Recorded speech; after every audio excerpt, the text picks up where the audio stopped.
E a questão da posicionamento do Aurélio, ele mantém firme pelo seu partido, pelo PR?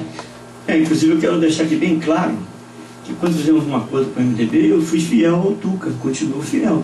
Eu em nenhum momento fui covarde com a pessoa. Você não foi, né? Eu não fui, você sabe disso. Eu sei disso. Você conhece a política do município.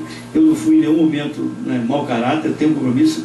Eu estou aguardando o Tuca e essa semana, pelo visto, nós vamos ter uma conversa.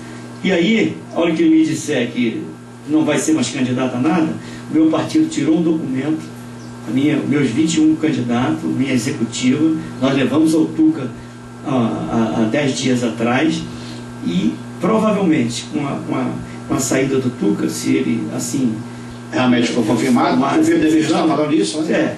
Pelo visto a família dele também não quer. Não quer. Eu acho que a pressão foi muito grande, o Tuca não aguentou a pressão, coitado. Não é fácil ser prefeito, não é fácil, não adianta a pessoa achar que é fácil, que não é fácil. Não é fácil. O Tuca nunca foi um cara político, nunca participou de política ativa da cidade. Exatamente. O Garotinho queria que eu fosse candidato, você sabe que o Garotinho tem candidato nos 92 municípios do estado. E quer que você saiba o candidato. E quer que eu seja candidato. Ele, o César Maia e mais algumas pessoas lá querem que eu seja candidato.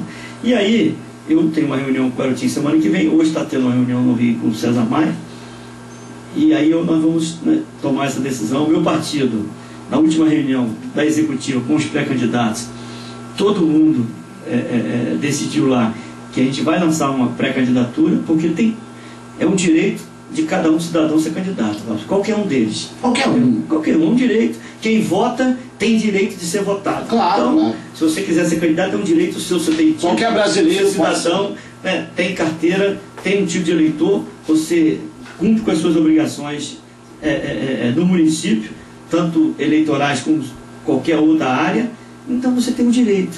E eu quero deixar bem claro, ainda na última eleição, tentei ser candidato e não pude, porque o PMDB não me deixou ser candidato naquela época. Então a pergunta cabe agora para você. Não deixou ser candidato. Então, as pessoas perguntam, você não foi candidato outra vez por quê? Porque eu não pude ser candidato. Eu pertencia ao PMDB. E o PMDB escolheu outro candidato, acabou com o diretório e fez uma provisória e escolheu outro candidato. Foi um direito deles, eu não tinha a maioria do diretório, e tive que engolir. Eu até apoiei o Bento na época, quando eu perdi na convenção para o Bento, só que 15 dias depois o Bento não foi mais candidato, e eu... Aí entrou tudo. Isso seria o normal. O normal seria que eu fosse o candidato, porque eu fui o segundo nas prévias do partido. Entendi. Mas isso não aconteceu. Não aconteceu, eles instituíram o diretório, formaram uma provisória, e na época o Marquinho era o presidente eleito, que eu votei no Marquinho na época. Depois ele voltou como presidente de novo na provisória, que não podia, mas voltou. E aí eu fiquei de fora e eu fui apoiar a candidata do PT naquela época. A Conceição. E quase que você sabe que a eleição foi perto, né? Foi ali, ó. E aí só eu apoiei. E como foi agora? Ninguém, eu vou ser bem franco aqui, ninguém queria, estava falando com o Orli ali agora, quando o Tuca me pediu para ajudar, ele e o Carlos Alexandre foram na minha casa, a pedido de alguns pastores amigos nossos, eles disseram textualmente na minha casa que estava com uma rejeição de quase 80%. E agora, como é que está esse Quanto que eu vou falar? Quase 80%. Falei, poxa. E tinha 10% na pesquisa de intenção de voto, ou 12%. Isso no início do ano, no final do ano passado, no início do ano passado. Falei, tá bom, vocês querem ajuda? Tá bom, eu posso ajudar. E aí me chamou para ajudar, e o Tuca, ninguém queria pegar na alça do caixão do Tuca, e eu peguei. Eu fui um cara corajoso. Quem que ajudou o Tuca naquela época? Ninguém, só eu. E o Tuca passou na pesquisa de 10 ou 12 para 26% na pesquisa. Em outubro ele tinha 26% na pesquisa. Pode procurar a pesquisa do Ibope do mês de setembro, 30 de setembro, e você vai ver que tem lá a pesquisa. O Tuca caiu a rejeição dele de 79, de 80, quase para 49 ou 48, se não me falha a memória. Pesquisa que o próprio Fernando Jordão me mostrou, na casa dele. Agora... Então, eu ajudei o Tuca, ajudei a prefeitura, eu dei ideias, entendeu? O Alexandre sabe disso, a Câmara sabe disso, né? Tentei ajudar de tudo quanto é jeito, fiz a minha parte, entendeu? Eu acho que eu sou um cidadão.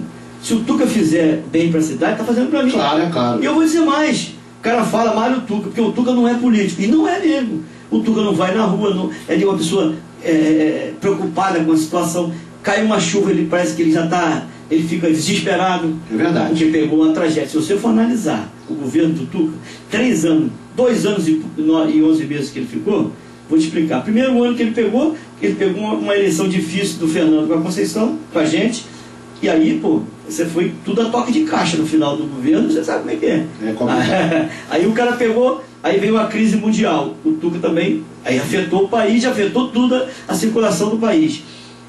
Não acabou a crise mundial, veio a tragédia, né? Dezembro para janeiro de 2011. Coitado do Tuca. E aí, eu vou dar um exemplo pequenininho aqui.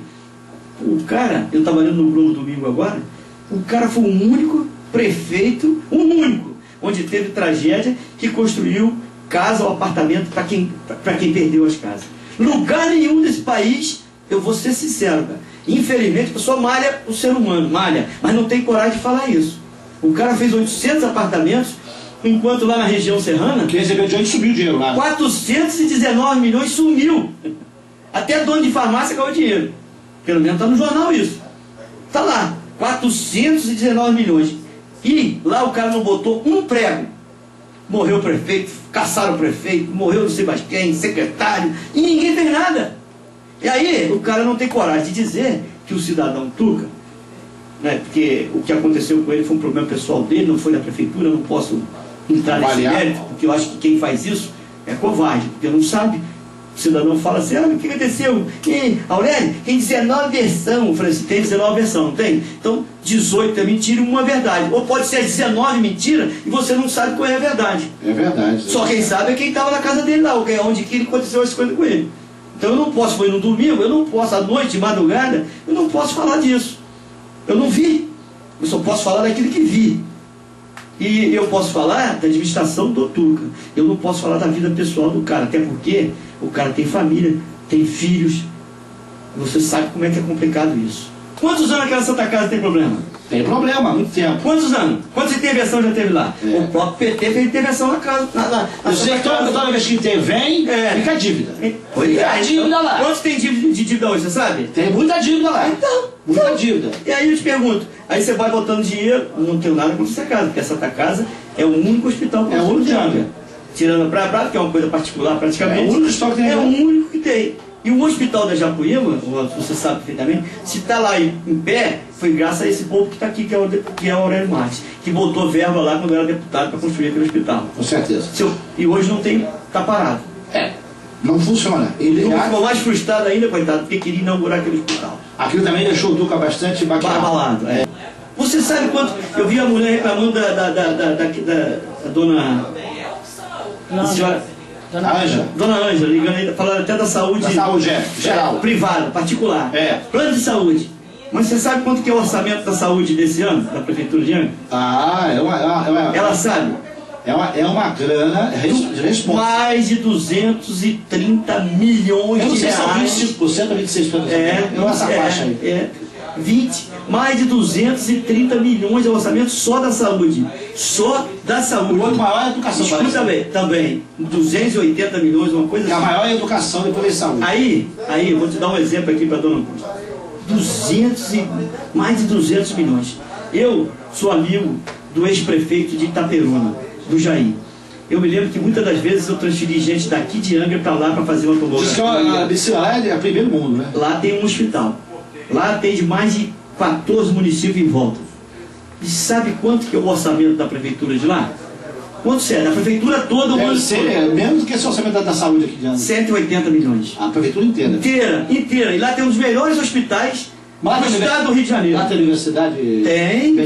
É o que falta em Angra. Aí eu te pergunto, você falou de faculdade. É isso. Eu vi a palestra daquele jornalista lá no dia da sessão da Câmara, ele falando da universidade, da faculdade, depois ele veio conversar comigo, eu conheço ele. Ele me deu até o cartão dele. Sei. Você sabia que eu tenho um projeto de lei, né, aprovado pela Assembleia, sancionado pela governadora Rosinha, está lá no governo do Estado, para se criar a Universidade do Sul do Estado, em Angra dos Reis, que ia pegar aí toda essa região aqui, Paraty, Rio Claro, até de Itaguaí, se quisesse vir para cá, que é mais fácil do que ir para ir para o centro do Rio de Janeiro. Aí, tá lá. Está lá, o dia que eu for prefeito, eu não vou trazer faculdade nenhuma particular, eu vou botar uma faculdade pública. Foi feito na Zona Oeste do Rio de Janeiro, um projeto do Pisciani com o Coronel Jário, está lá. Na minha época, deputado, está lá a universidade em Bangu, na região ali em Santa Cruz ali. A faculdade está lá, como tem em Campos, no norte do estado lá. E aí, em Angra, está lá o projeto aprovado, a lei sancionada, né, o projeto de lei votado pelos 70 senhores deputados, e até hoje não fizeram a universidade. É só fazer, é só ter o entendimento da Prefeitura de Angra, Paraty, Mangaratiba e Rio Claro, com o governo do estado e bota uma universidade. Tem tanta área. Área que não falta. Alta que não falta para fazer universidade pública aqui. Pública. O pessoal fala assim, não, saúde é prioridade. Mas saúde é prioridade aonde? Se ninguém cuida da saúde. Está tudo doente. Olha, então você quer ver? Lá tá lá, a UPA lá está em frente ao hospital. Aí tirou lá da Japuíba, lá de dentro, tirou um postinho lá de dentro da Japuíba. O Santo Irmão fechou. Fechou. E a Prefeitura de Angra, você sabe, e se o povo não sabe, precisa saber, né? Tem um orçamento de quase R$1 bilhão. R$1 bilhão. São 850 milhões de reais o orçamento praticamente. A previsão para 2012. Pô, você acha que isso é pouco? É muito dinheiro. Ué, faz uma comparação, vou dar uma comparaçãozinha para o povo que conhece. Aqui tem muita gente de fora do Perequê. É só ver qual é o orçamento de Nova Iguaçu, de São Gonçalo. Acho que passa até Volta Redonda. Não, escuta bem. Passa. Barra de Volta Redonda. Aí eu te pergunto, sabe quantos habitantes tem Nova Iguaçu? 1.200.000 habitantes. Sabe quantos habitantes tem em São Gonçalo? 1,5 milhão de habitantes. Sabe quantos habitantes tem em Angra? 119 mil. Não. 160 mil habitantes. Desculpa, 119 então faz uma diferençazinha. 179 mil habitantes. 170 mil habitantes para 1,2 milhão. É muita diferença, amigo. Sabe quanto que é o orçamento de lá? É 3, 4 vezes menor do que o de Angra. Aonde? De Nova Iguaçu, de São Gonçalo. Não chega nem a metade do orçamento. E aí, meu irmão, Nova Iguaçu, por exemplo, pode ser o que for, abaixar, mas tem um hospital bom em Nova Iguaçu, que é o Hospital da Posse. E aqui tem o quê? É verdade. Até lá em Japeri, não tem hospital bom em Belfor Roxo, entendeu? E aí aqui está aí, ó. Nós estamos aí, não tem um hospital, a Santa Casa, bem ou mal, ela foi construída, né, quando a população de Angra tinha 25 mil pessoas. E continua até hoje, com 160 mil, 170 mil, e chega agora no verão, que nós estamos no verão, essa cidade já teve aqui quase 300 mil habitantes.